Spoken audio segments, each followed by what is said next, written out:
চট্টগ্রামের পটিয়ায় ইয়াবা ও চোলাই মদসহ দুজনকে মাদকদ্রব্য নিয়ন্ত্রণ অধিদপ্তর গ্রেপ্তার করেছে। মহিউদ্দিন চৌধুরীর পাঠানো প্রতিবেদনে থাকছে বিস্তারিত। গ্রেফতারকৃতরা হলেন পটিয়ার উত্তর গোবিন্দারখিল গ্রামের আমিন হোসেনের পুত্র আজিজুল হাকিম হৃদয় ও পটিয়া পৌরসভার দক্ষিণ গোবিন্দারখিল গ্রামের তমিজ হোসেনের পুত্র আরিফুল ইসলাম।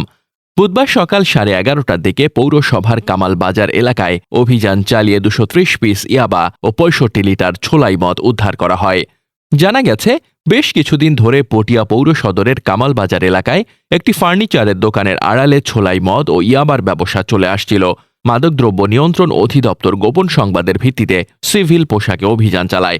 এ সময় হাতে নাতে ইয়াবা ও ছোলাই মদ সহ দুজনকে গ্রেফতার করেন। মাদকদ্রব্য নিয়ন্ত্রণ অধিদপ্তর পটিয়ার উপপরিচালক AKM আজাদ বাদী হয়ে পটিয়া থানায় একটি মামলা দায়ের করেছেন। মাদকদ্রব্য নিয়ন্ত্রণ অধিদপ্তরের উপপরিচালক AKM আজাদ জানিয়েছেন, কিছুদিন ধরে ফার্নিচার ব্যবসার আড়ালে ছোলাই মদ ও ইয়াবার ব্যবসা করে আসছিল একটি সিন্ডিকেট। গোপন সংবাদের ভিত্তিতে অভিযান চালিয়ে ইয়াবা ও মদ উদ্ধার করেন।